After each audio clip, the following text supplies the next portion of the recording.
What if the life you are living is not a random series of events, but a game governed by precise, unshakable rules?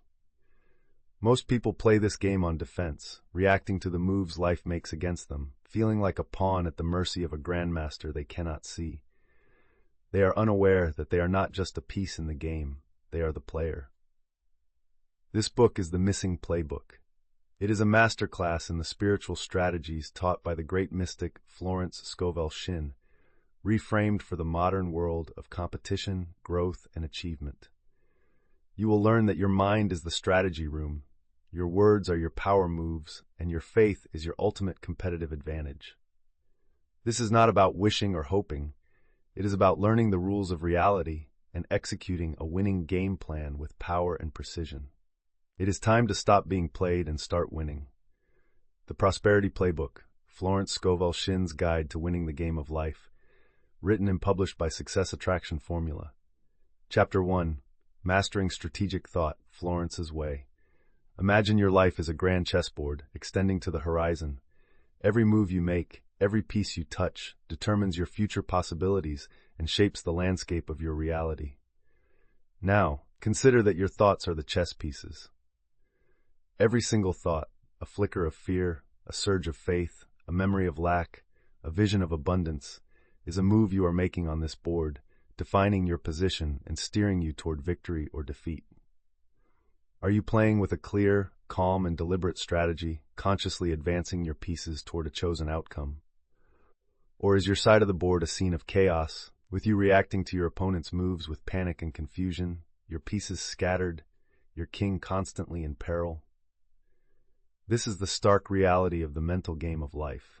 The problem is that for most people, their mind is not a serene and strategic command center. It is a raging battlefield, a whirlwind of uncontrolled and conflicting impulses.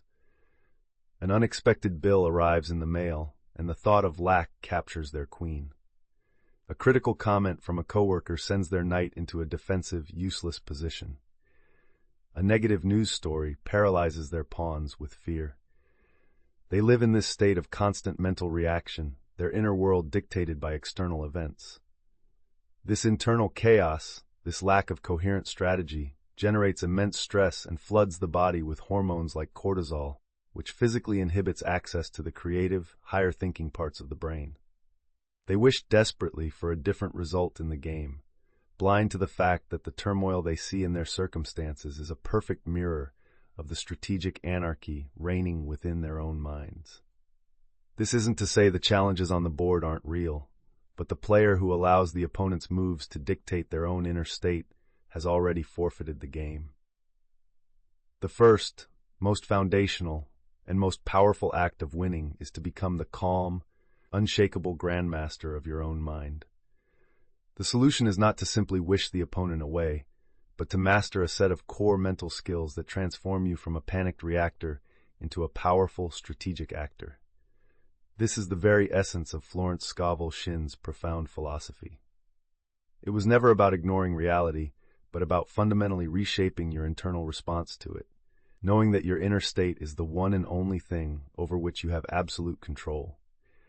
This ultimate mastery is built upon a progression of 3 distinct learnable skills. First, the mindful observation of your own thoughts. Second, the strategic interruption and replacement of thoughts that do not serve your victory. And third, the focused and feeling-infused imagination of your desired outcome. This is the training manual for your own mental generalship. When you practice these skills, you learn to see your thoughts not as unchangeable truths carved in stone, but as tactical options on the board. You, the player, get to decide. You can calmly assess a thought of fear and choose not to play it. You can deliberately pick up a thought of courage and place it in a power position. This is the beginning of true sovereign power, where you no longer hope for a better life, but begin to strategically construct and execute one, move by deliberate move, from the inside out. The first skill, the starting point of all strategy, is mindful observation. Before any grandmaster makes a move, they have a clear, honest, and unflinching assessment of their current position on the board. In the game of your mind, this means learning to watch your own thoughts with a neutral, detached curiosity. For many, this is a shocking revelation. They begin to notice the constant, looping internal monologue, the autopilot programs of worry, self-criticism, doubt, and complaint that have been running their entire lives unchecked. This practice of detached observation is a cornerstone of mindfulness. Its power lies in the fact that it creates a space between you, the conscious observer, and your thoughts. In that crucial space, you reclaim your power.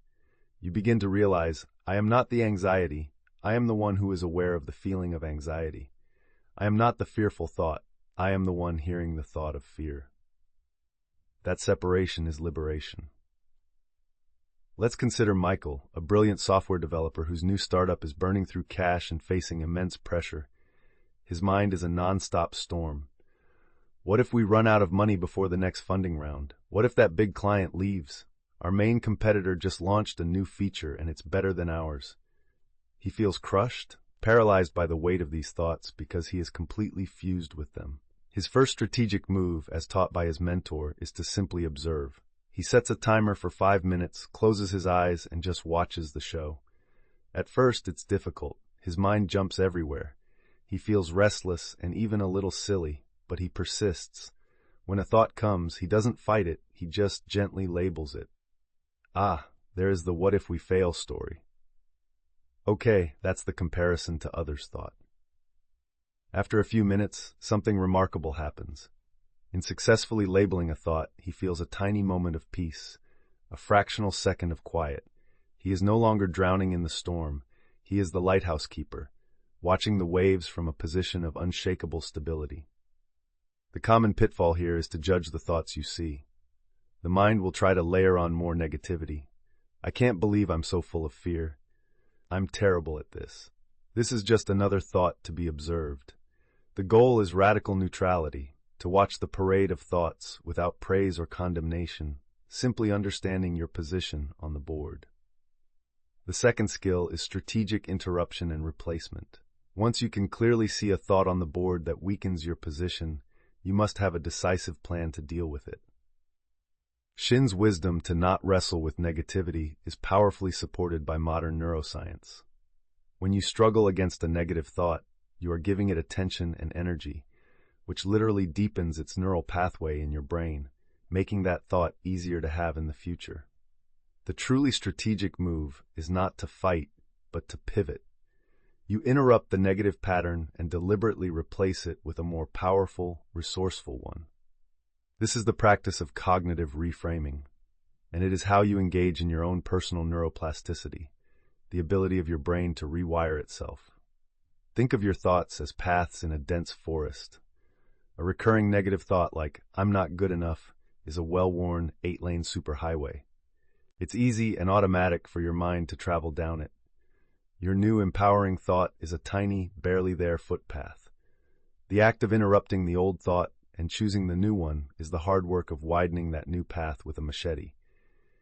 Each time you do it, the new path gets a little clearer and easier to travel, while the old highway, through disuse, begins to get overgrown with weeds. After observing his fearful thoughts, Michael chooses his replacement thought. His core affirmation, I am divinely guided, resourceful, and creative. I always find the perfect, inspired solution to any challenge that appears. This is his new path. The next time the thought we're going to fail shows up on the highway, he doesn't engage it in a debate. He interrupts it mid-sentence and states aloud, I am divinely guided and resourceful. The first 50 times he does this, it feels fake. His mind screams back, no, you're not. You're failing. This is the resistance of the old pattern, but he persists. He writes the affirmation on a sticky note and puts it on his monitor. He connects the feeling of resourcefulness to a past success, a time he solved a difficult coding problem. He is anchoring the new thought in real positive emotion. The pitfall here is choosing a replacement thought that is too big a leap for your belief system to handle. If you are deeply in debt, declaring I am a multimillionaire might feel so false that your mind instantly rejects it. In this case, you can build a bridge thought, such as, I am taking wise and inspired steps toward financial freedom every single day. For Michael, I am resourceful is a believable bridge to the ultimate victory he envisions. The third skill, the ultimate offensive strategy, is focused imagination. Shinn often called this training the inner eye or working in the divine workshop. This is about using your mind to design and experience your victory in vivid sensory detail before it has appeared on the physical chessboard. This is not passive daydreaming. This is active, creative rehearsal. Elite athletes have used this for decades, calling it visualization.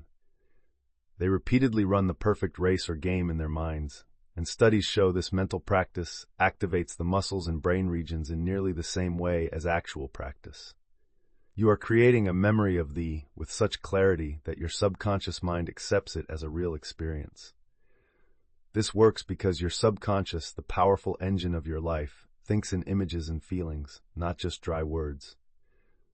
When you present it with a powerful, emotionally charged blueprint of your success, it accepts this as its new operating instruction and begins to alter your perceptions, behaviors, and energy to align with that reality.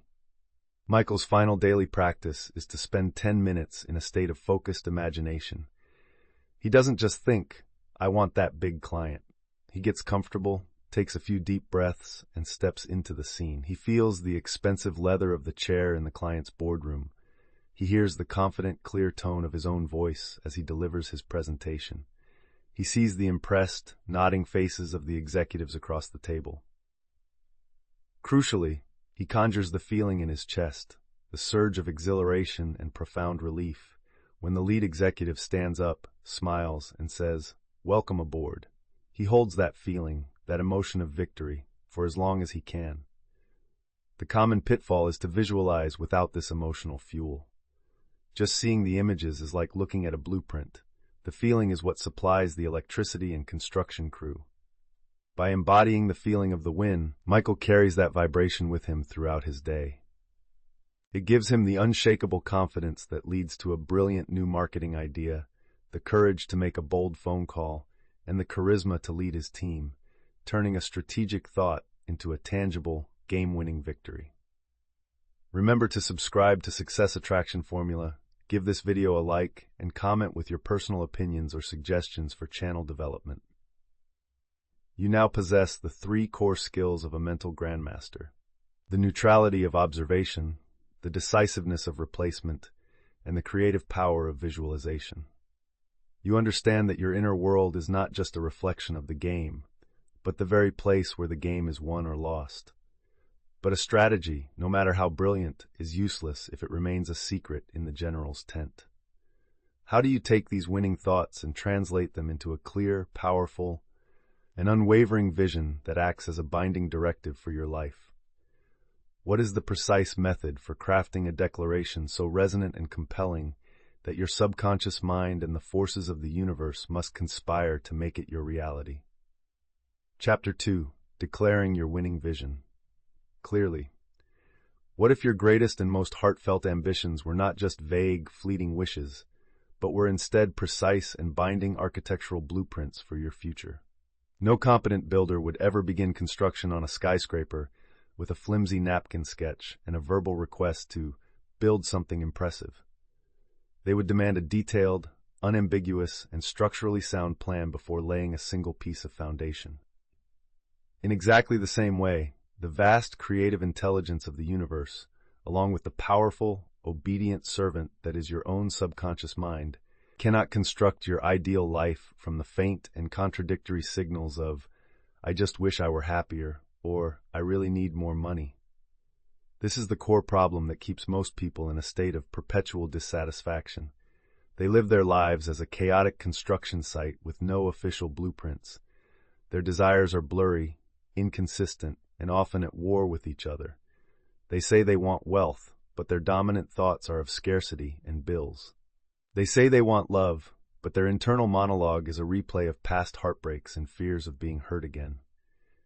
They broadcast a constant stream of noisy, incoherent static into the creative field of life, and then stand back, hands on their hips, wondering why their reality feels so random, unstable, and disappointing. They are, in effect, asking the master builder of reality to work without a plan, and then blaming the builder for the shoddy construction. The solution is to rise from the role of a passive bystander to that of the master architect of your own reality. This is achieved by learning the art and science of declaring your winning vision with absolute, undeniable clarity. This is the practical, tactical application of Florence Scovel Shinn's teachings, a method for moving beyond the impotent realm of wishing and into the potent realm of decisive creation. This process involves a deliberate and focused translation of your abstract, emotional longings into a concrete, powerful, and unwavering statement of your new reality. A vision declared with such clarity serves as a powerful focusing lens for all your personal energy, and more importantly, acts as an irrefutable directive for your subconscious mind. The primary job of your subconscious is to maintain coherence between your programmed beliefs and your experienced reality. It will work tirelessly to close the gap between the two. Therefore, a clear blueprint doesn't promise an absence of storms or unforeseen challenges during the construction of your life, but it does guarantee that every choice you make, every action you take, and every resource you attract will be systematically aligned with building the magnificent structure you have consciously and deliberately designed. The first principle in drafting this blueprint is the deliberate journey from vague emotion to a concrete, specific plan. The feeling of "I feel stuck" or "I want more out of life" is not a vision, it is a symptom. It's the raw data indicating that a new plan is needed. To create that plan, you must become a gentle but firm interrogator of your own heart. This works because specificity programs your brain's internal guidance system. Within your brain is a network of cells known as the reticular activating system, RAS, which acts as a filter for the billions of bits of data bombarding your senses every second. It's the gatekeeper that determines what you consciously notice. When you have a vague desire like, "I want to be happy," the RAS has no clear instructions. But when you define happiness with specificity, "My ideal state of happiness involves creative work, financial freedom, and living near the ocean," you have just given your RAS a clear set of targets. It will begin to actively scan your environment and highlight people, opportunities, articles, and conversations related to creative work, financial strategies, and coastal living. These opportunities were likely always there, but your brain had no reason to flag them as important. In practice, the most effective tool for this is focused journaling. Let's take Sarah, who feels deeply unfulfilled in her stable but soul-crushing accounting job. Her vague desire is, "I want a career I'm passionate about." To create her blueprint, she takes out a journal and answers a series of specific questions. What activities make me lose track of time? She lists things like arranging furniture, helping friends pick out colors, and browse design blogs. What problems do I love to solve for others? She realizes she enjoys creating order and beauty out of chaos. What kind of impact do I want to have? She wants to help people feel peaceful and joyful in their own homes. After an hour, her vision transforms from a passionate career to the stunningly specific, "I am a successful and sought-after interior designer, transforming chaotic living spaces into beautiful, serene sanctuaries for my grateful clients. I run my own thriving business, delight in my creative freedom, and am rewarded with an abundant income that allows me to travel and live beautifully." Now, the master builder has a real blueprint to work with. The second principle is to embody this vision by declaring it in the present tense, using the most powerful creative phrase in existence, "I am." This is Shinn's most iconic teaching, and it is also the most frequently misunderstood. This is not an exercise in lying to yourself or engaging in delusion. It is a profound psychological technique of identity shifting. When you say, "One day I will be a successful designer," your present moment identity remains that of an accountant who is not yet a designer. You are programming your reality for more waiting, more striving. However, when you stand in front of the mirror and declare, "I am a successful and sought-after interior designer," you are consciously and deliberately adopting the identity, mindset, posture, and energy of the person who has already achieved the goal. This works because your external behavior is almost always a direct consequence of your perceived identity. When you adopt the identity of a successful designer, you begin to unconsciously ask yourself new questions throughout the day. How would a successful designer handle this difficult client email? What would a successful designer be reading or learning about right now? How would a sought-after designer organize their day? Declaring "I am" is a powerful command to your subconscious to begin acting in alignment with this new, chosen identity, which is the absolute fastest way to make it your physical reality. So Sarah stops her wishful thinking. She begins and ends her day by stating her "I am" declaration with feeling. At first it feels awkward, but she persists. This new identity gives her the courage to enroll in a design course, the confidence to offer a consultation to a friend for free to build her portfolio, and the self-respect to start seeing herself as a professional long before her income reflects that reality. The third and final principle for architectural mastery is to align the vision with unwavering integrity, or what Shinn called ensuring the plan is for the highest good of all. This is the step that ensures you are building a beautiful, light-filled cathedral, not a dark, lonely fortress built on fear. A vision based on outdoing a rival, getting revenge, or driven by pure, grasping ego carries the heavy psychological and energetic weight of conflict, stress, and anxiety. It is fundamentally unsustainable. Conversely, a vision that is rooted in creating genuine value, contributing your unique talents to the world, and sincerely wishing well for others is energetically light, resonant, and profoundly powerful. This works because it eliminates the most common cause of failure, subconscious self-sabotage.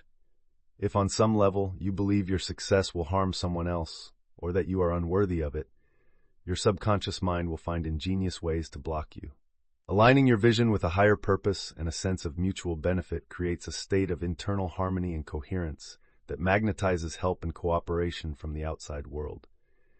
In practice, Sarah refines her already powerful declaration.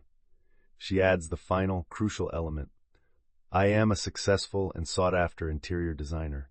I use my God-given talents to provide immense value, transforming my clients' homes into havens of peace and joy.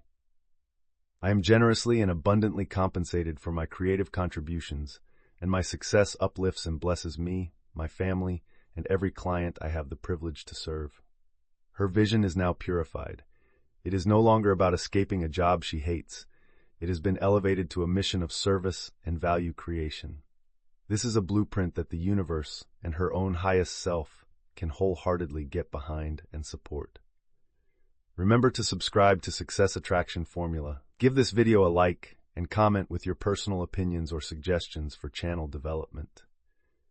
You have now completed the work of the architect.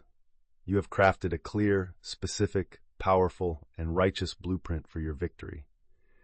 You have moved from the fog of vague hope into the crystalline clarity of decisive declaration. But a perfect blueprint does not prevent earthquakes or storms during construction. In the game of life, you will inevitably face obstacles, apparent competition, and moments of profound, soul-shaking doubt. How do you protect your grand project from these forces? What are the tactical, on-the-ground moves that turn opposition into opportunity and ensure your magnificent vision is built to last? Chapter 3. Crafting Competitive Moves with Precision. In the grand game of life, a brilliant strategy and a clear blueprint are your essential starting assets, but they are not a guarantee of an undisputed victory. The master player is not the one who enjoys an empty board, free from any opposition. The master player is the one who, when faced with a powerful opponent or an unexpected obstacle, smiles with the quiet confidence of knowing exactly how to respond. The reality of building anything great is that challenges will arise. A competitor will make a bold and threatening move. The market will shift in an unpredictable way. A personal crisis will appear and threaten to consume all your resources. The problem is that most people, when faced with these situations, immediately abandon their game plan and revert to primitive, losing tactics. They meet a formidable obstacle with fear which paralyzes their pieces and drains their creative power. They see a competitor's success and react with envy and a scarcity mindset, which clouds their judgment and leads them to make desperate, foolish moves. Or worse, they face an unexpected setback and react with resignation, prematurely surrendering the entire game and walking away from their beautiful blueprint. They become so hypnotized by the perceived size and power of the problem that they forget the infinite power they hold as the player. Their game plan dissolves into a frantic, defensive scramble, never realizing that every challenge on the board is a divine test of their commitment to their vision and an opportunity to make a truly game-winning move. The solution is to arm yourself with a playbook of precision spiritual moves, psychological tactics designed to handle any form of opposition with unshakable grace and strategic authority. Florence Scovel Shinn's advanced teachings were not for a life free of problems, but for a life where you are the master of every problem that appears. This chapter reframes her wisdom as 3 core tactical responses for when the game gets tough. This is not about learning to fight harder. It is about learning to play smarter. It is about meeting the brute force of a problem not with an equal and opposite force, but with a higher, more intelligent wisdom that dissolves the conflict itself.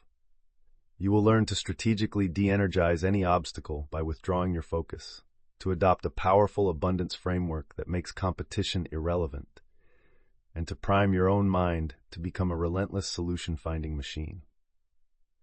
These moves allow you to stop being a frantic defender of a beleaguered vision and to become a calm, offensive player who strategically uses every challenge, every opponent, and every setback as a stepping stone to advance inexorably toward victory.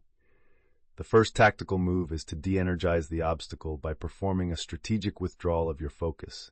Every problem that enters your life, from a financial crisis to a health scare to a difficult relationship, thrives on one single nutrient: your fear-filled attention. The universal law is that energy flows where attention goes.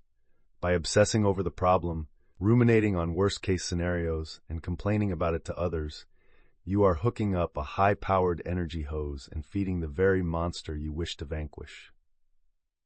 The precision move is not to deny the existence of the facts. The bill is real, the diagnosis was given, but to deny its ultimate power over you. This is a conscious, deliberate choice to shift your powerful mental and emotional energy from a problem focus to a solution focus. This works by changing your own brain chemistry. A problem focus activates the amygdala, your brain's primitive fear center, which triggers a fight-or-flight response. This state is useful for escaping a tiger, but terrible for creative problem-solving. A solution focus activates the prefrontal cortex, the seat of executive function, creativity, and higher reasoning. Let's imagine Maria, a passionate chef who poured her life savings into her dream restaurant. 6 months in, a famous food blogger writes a devastatingly negative review. Her initial reactive thought is pure panic. Her phone is silent, reservations are canceled, the obstacle is real and threatening. The tactical move is to first acknowledge the fact, yes, the review was published and it is affecting business. Then, she immediately de-energizes the threat by denying its power. This review has no permanent power over my destiny. My restaurant is a vessel of love, and its success is written in the divine plan. Having withdrawn her emotional energy, she then immediately pivots to a solution-focused question. What is this situation revealing? How can I use this to make my restaurant's experience absolutely undeniable? Her focus is now off the negative words of one person and onto her own power to create excellence.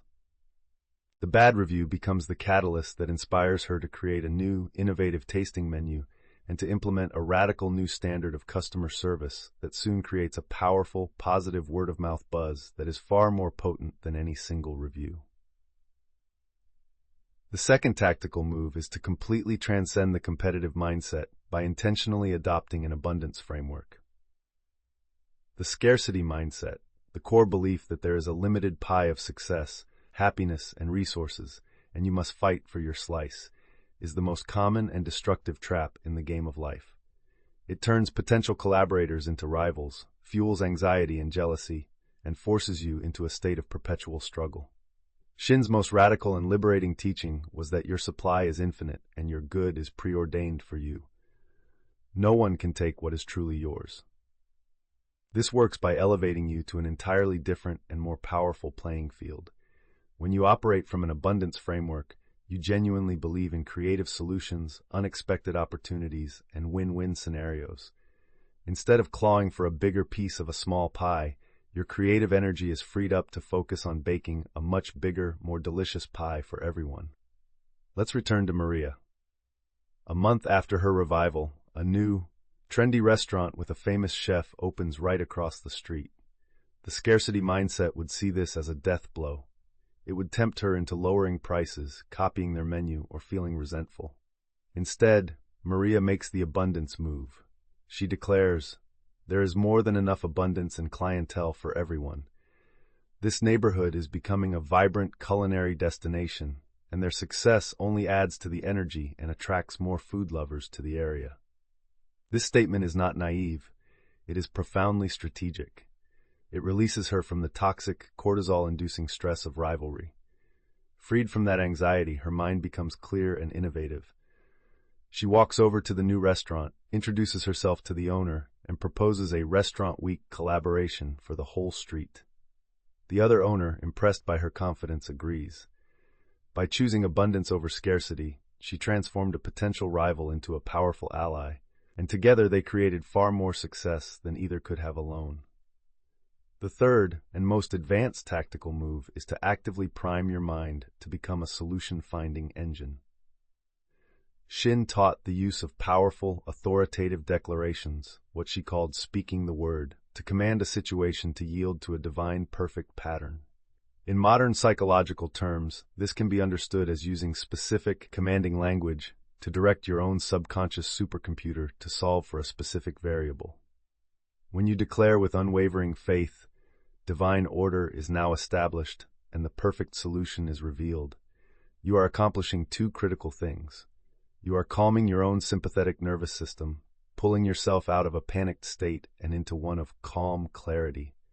And you're giving a direct order to your reticular activating system to begin scanning your entire field of awareness for anything that matches the vibration of order and solution. You are telling your internal search engine exactly what to look for. Months later, Maria faces a logistical nightmare. Her main supplier of a rare, critical ingredient for her signature dish goes out of business overnight. Her reactive mind sees only chaos and menu disaster. Her staff is panicking.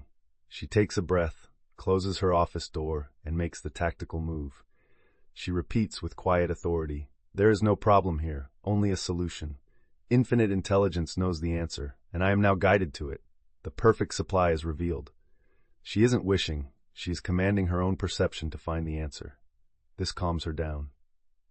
She opens her email, and instead of frantically searching, she feels a calm impulse to look in her spam folder, something she never does. There she finds an email from 2 weeks ago, from a small, local organic farm introducing themselves, mentioning they have just had a bumper crop of that exact rare ingredient. The solution was there all along, but only a calm, primed, and solution-focused mind was capable of perceiving it.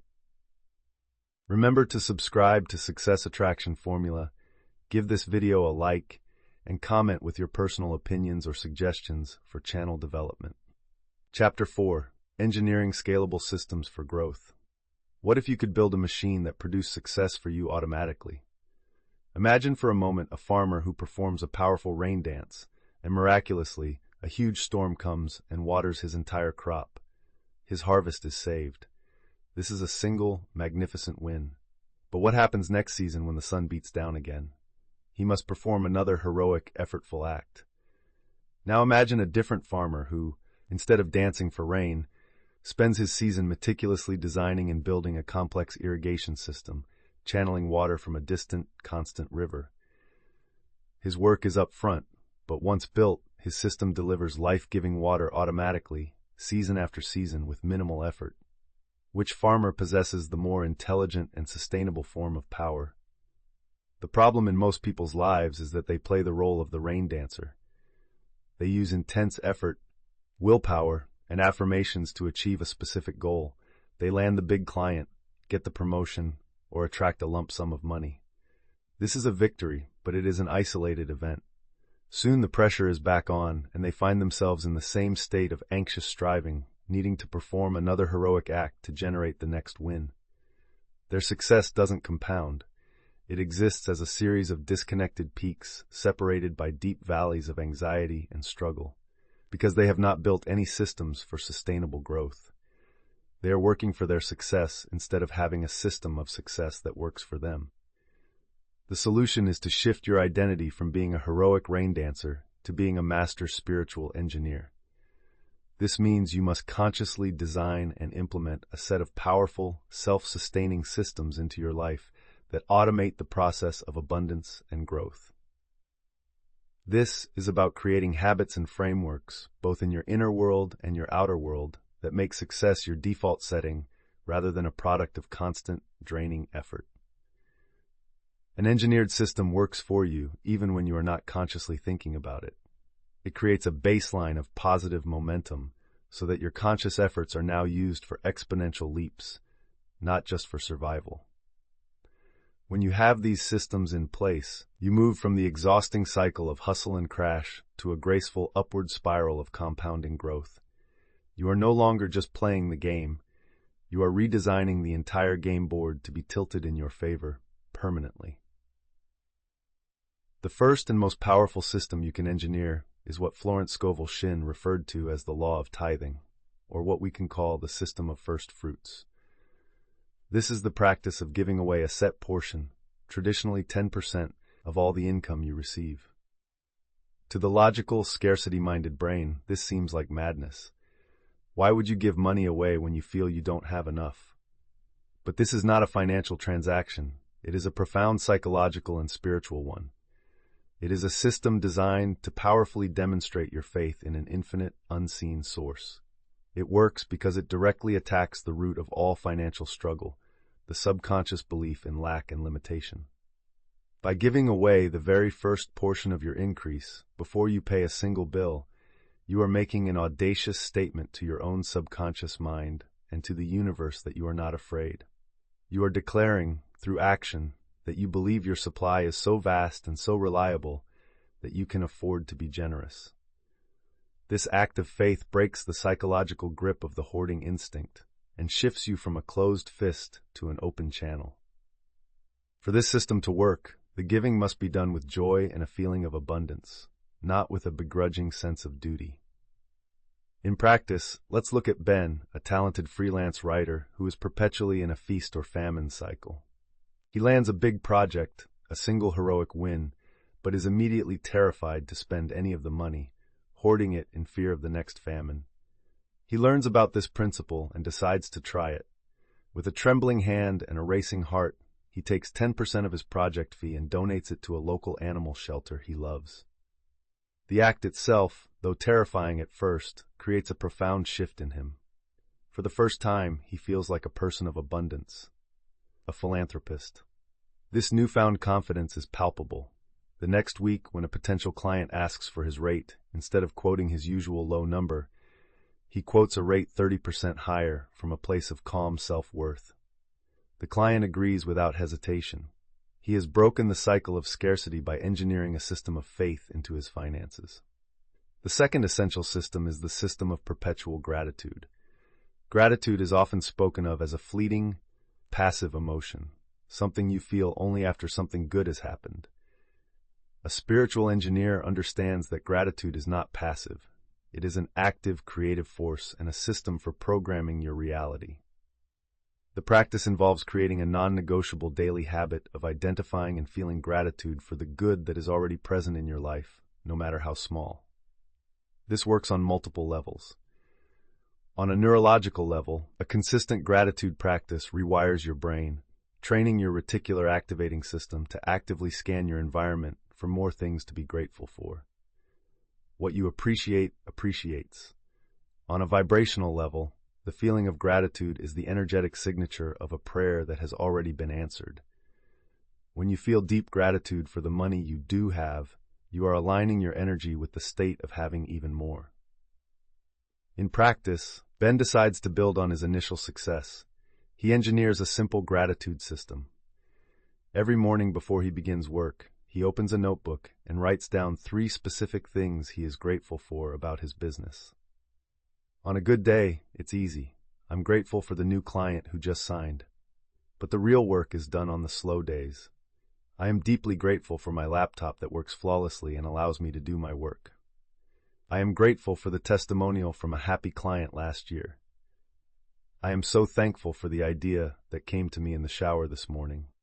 This simple, 5-minute system prevents the downward spiral of negative thinking on challenging days. It keeps his energetic baseline high. He soon notices that on the days he feels the most sincere gratitude for his current work, an unexpected email inquiry or a referral seems to appear out of the blue. His system of gratitude is creating a magnetic field for more opportunities to be grateful for.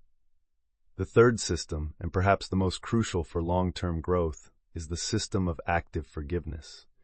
Most people carry around a heavy bag of past resentments, grudges, and feelings of injustice. They might be resentful towards a former boss, an ex-partner, or even themselves for a past mistake. They see this as a contained issue. But a spiritual engineer understands that holding on to resentment is like trying to run a sophisticated new operating system on a computer that is riddled with malware. It drains an immense amount of your creative energy and processing power.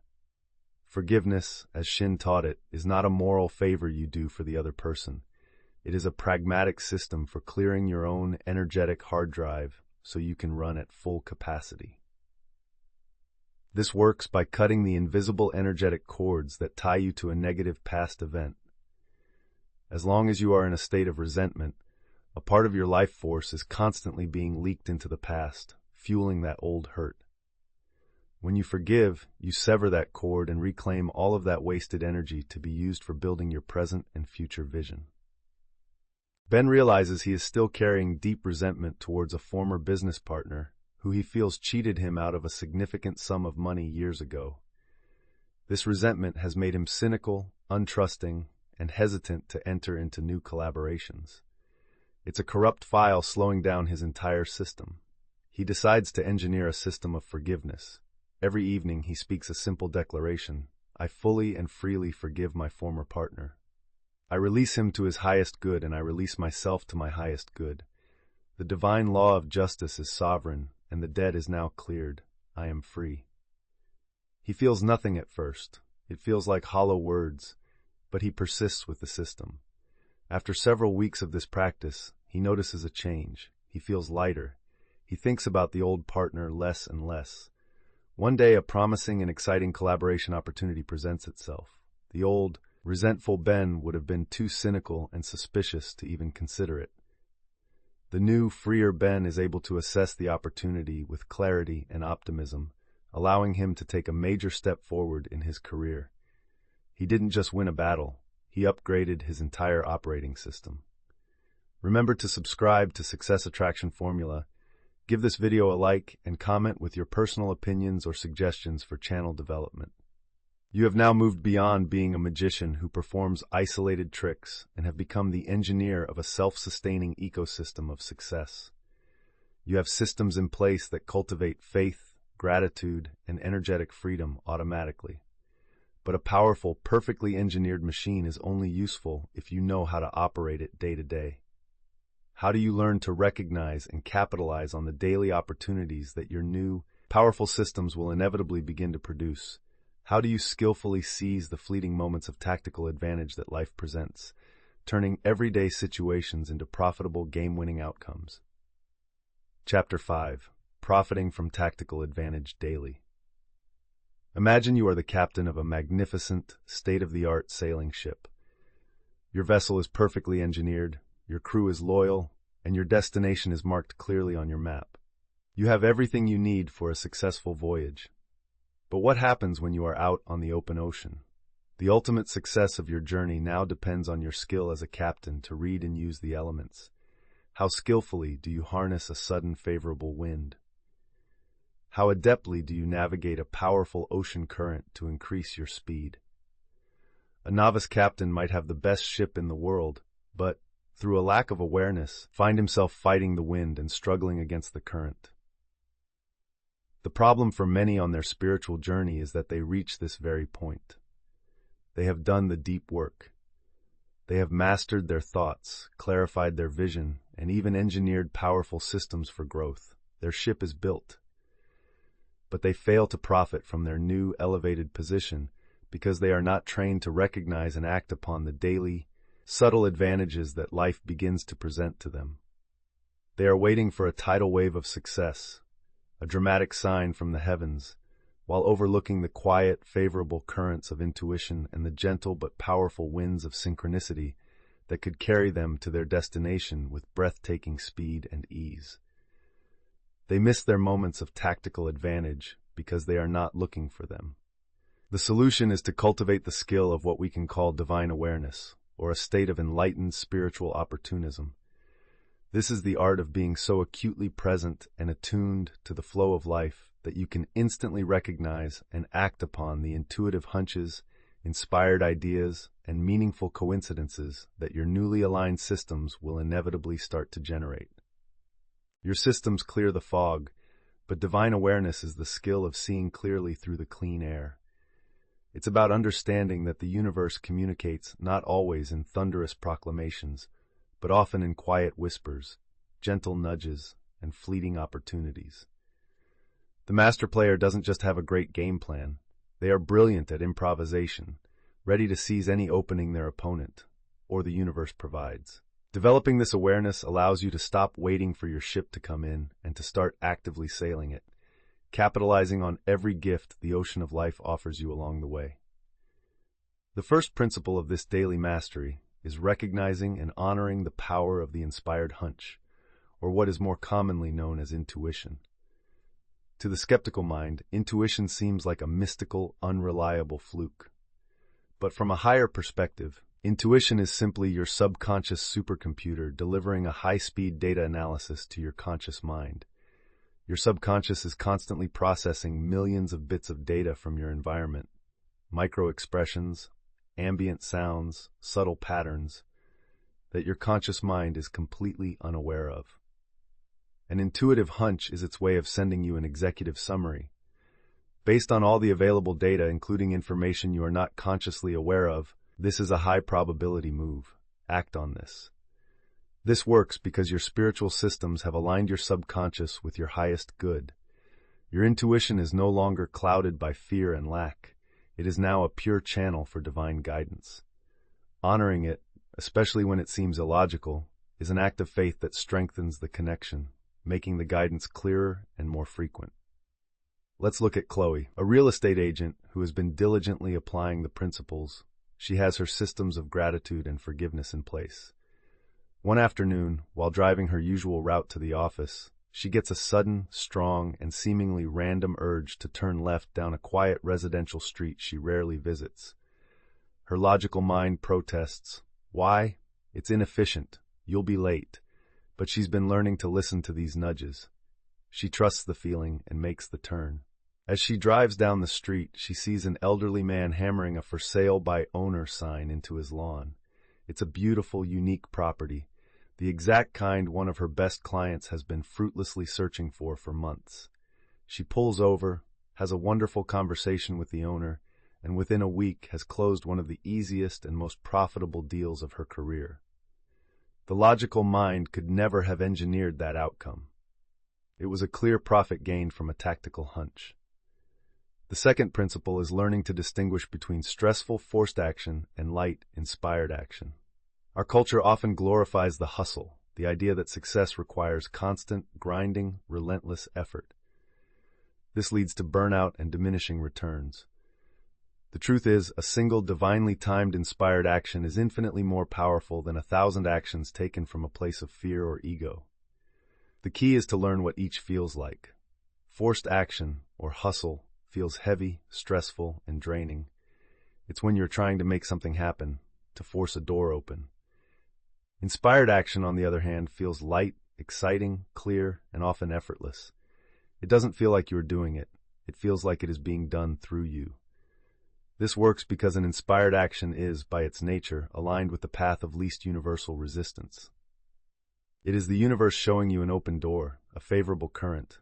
Pushing against a locked door is exhausting. Walking through an open one is easy. After her intuitive win, Chloe looks at the long list of cold calls on her to-do list. The thought of it feels heavy and draining, a clear sign of forced action. She decides to pause.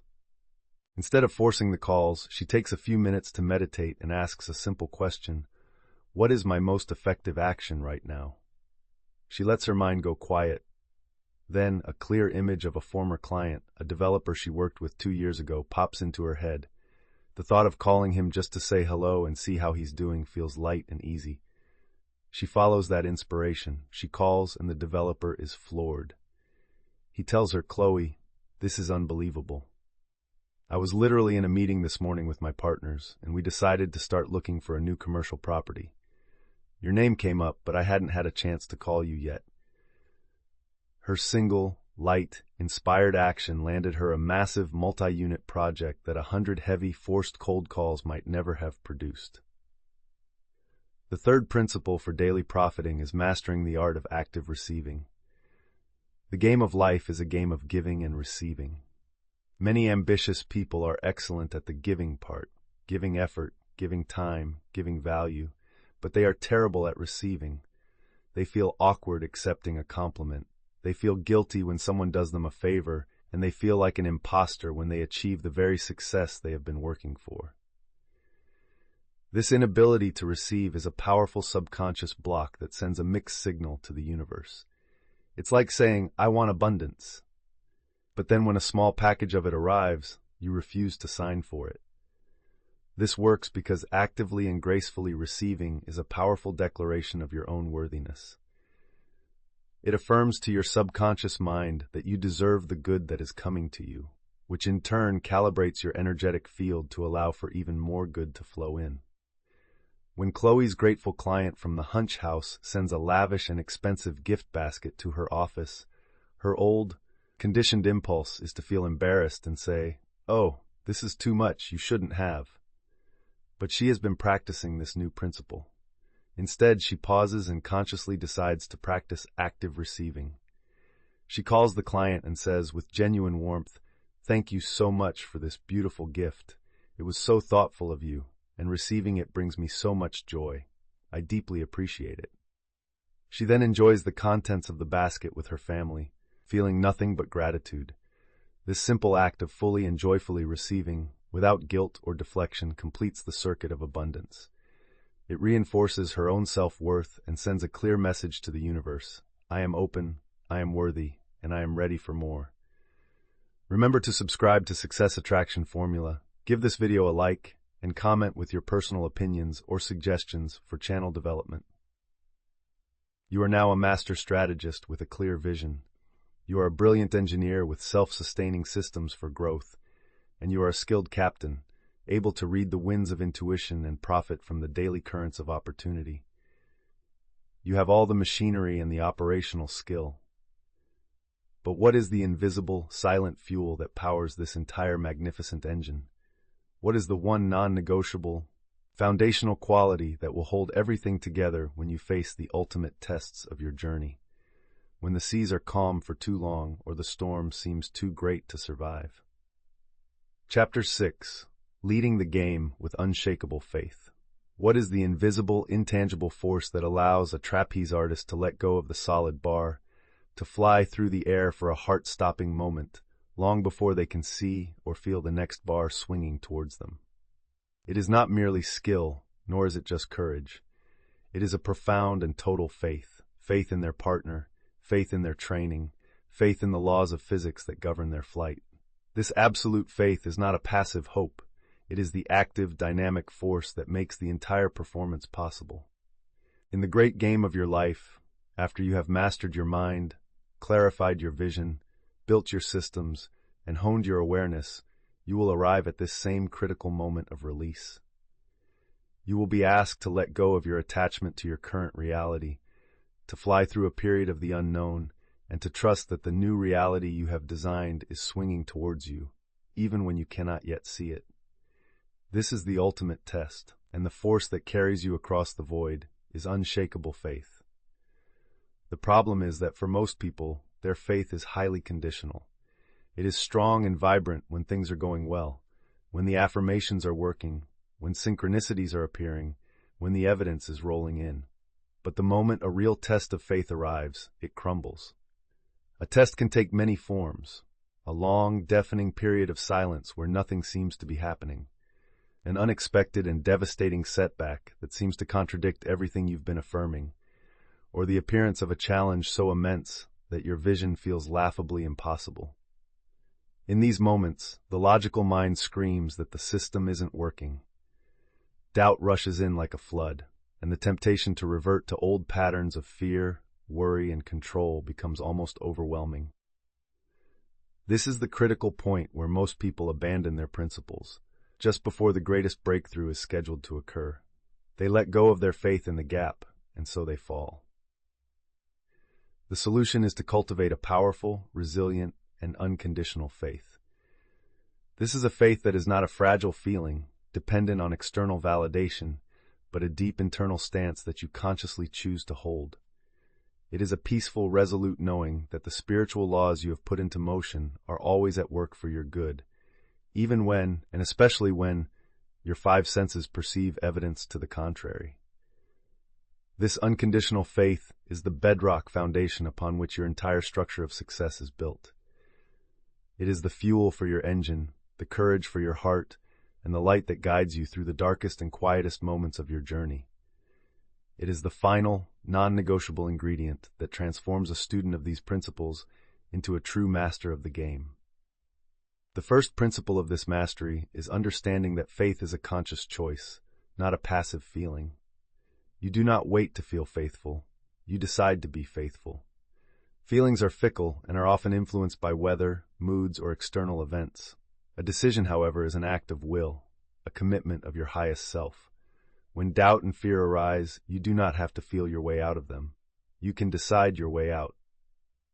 This works because making a conscious decision to have faith, even in the absence of a faithful feeling, is a supreme act of creative power. You are commanding your inner state rather than letting external circumstances command it. You are telling the universe, my decision to believe is more powerful than my temporary feeling of doubt. I am choosing my reality now, in advance of its physical appearance. Let's look at David, a man who has diligently used all the principles to declare his vision for his perfect, loving life partner.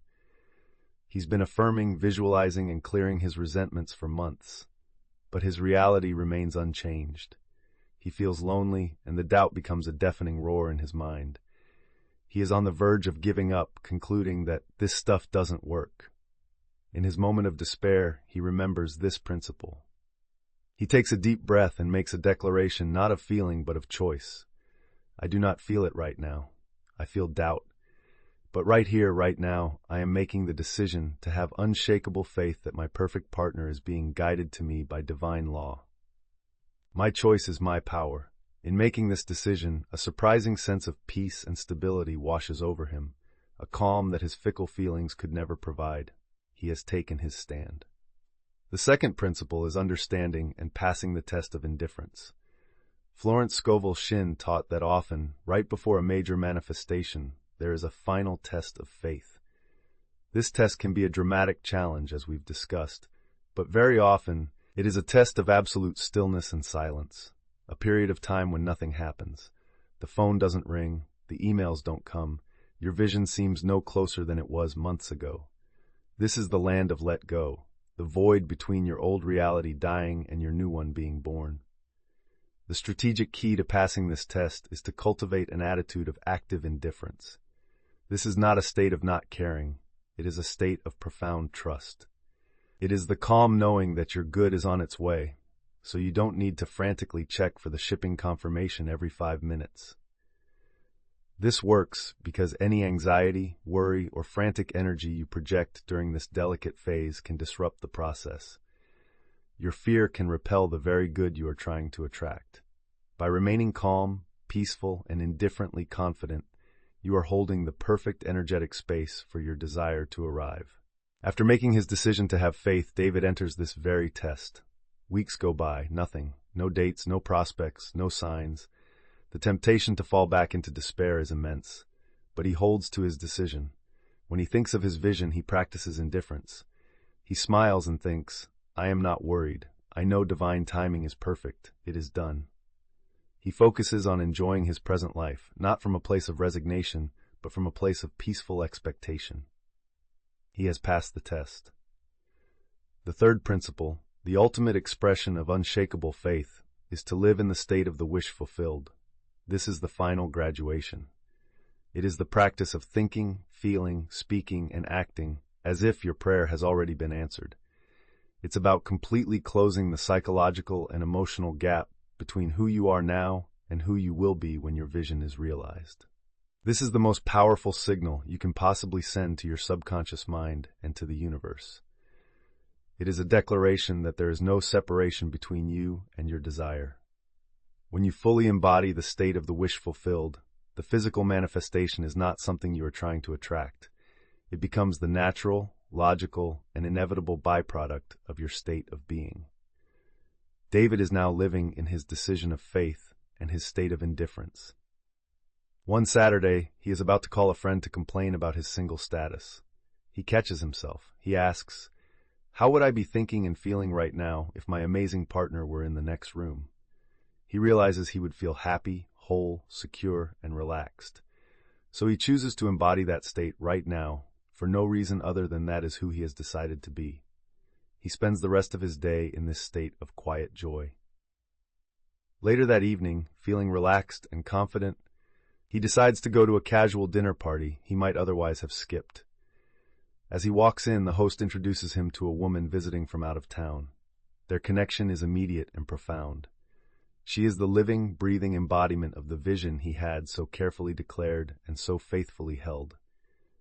His unshakable faith, held through the final tests, allowed the universe to deliver his good in the most perfect and natural way imaginable. Faith is the substance of things hoped for, the evidence of things not seen. It is the quiet, powerful, unwavering foundation that makes the entire game of life not a struggle, but a magnificent and joyful victory. You have now walked the full path of the master player. You have learned to command your strategic thoughts, to declare your vision with architectural clarity, to make precision moves against any opposition, to engineer scalable systems for sustainable growth, to capitalize on daily tactical advantages, and to anchor it all in the bedrock of unshakable faith. The journey has shown you that the game of life is not a random affair governed by luck or external circumstance. It is a game of consciousness, governed by precise spiritual laws. The power to win has never been outside of you. It has been lying dormant within you, waiting for you to pick up this playbook and learn the rules. You are the player, not the pawn. You are the grandmaster at the chessboard of your own destiny. Thank you for joining us on this journey. Remember to like this video, leave a comment with your greatest insight, and subscribe to Success Attraction Formula to continue mastering the game of life.